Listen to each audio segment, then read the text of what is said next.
I had my first go at wing sailing whilst on holiday in Fuerteventura earlier this year. I was lucky enough to have one-to-one tuition from expert wing foiler Manuel. A lot of the theory was done over a coffee whilst we waited for the wind to pick up. My board for this lesson was an F1 inflatable with a number of fins. It never really got windy enough to try it with a foil, but that's something to come later. In May this year, I brought this 5-metre wing from 2XS in Wittering, and the guys kindly loaned me a beginner's windsurf board to try it out. I was able to stay upwind on the small board that 2XS loaned me at Wittering, so I thought when I get back to Rutland, I'll try the wing with my old F2 race board. This board wasn't ideal for the wing, probably too long, narrow, and the dagger board was possibly too far back, so it didn't stay upwind very well. It was still useful and much needed practice.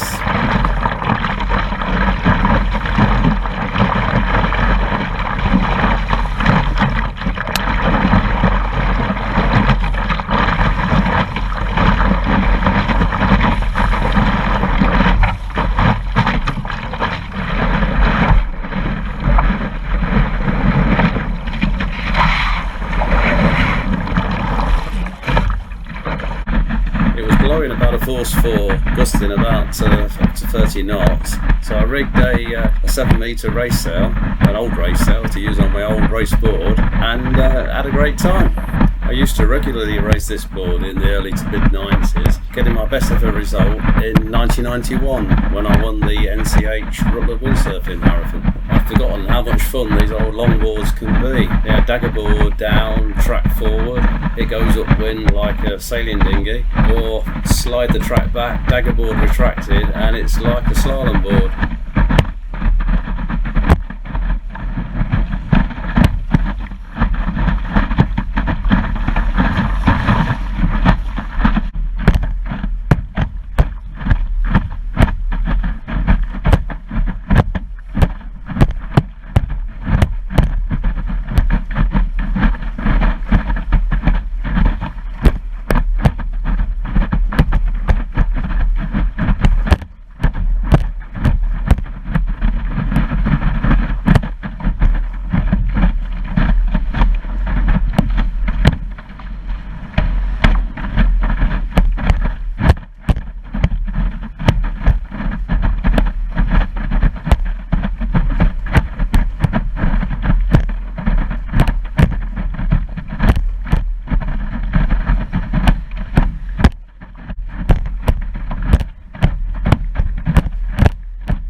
On my next trip to Rutland Water, I tried the wing on my AHD 74 shortboard. The result was pretty similar to the longboard.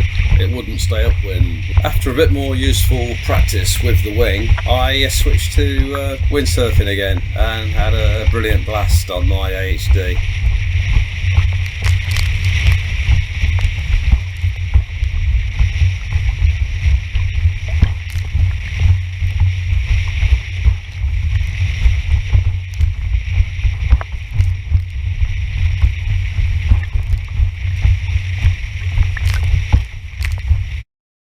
My next go with the wing was on Poole Harbour with a anti-drift kit fitted to my sup. Such a simple modification, but it worked really well. I was able to sail back and forth across Poole Harbour many times without losing any ground downwind. The next stage will be to try the wing on a foil board.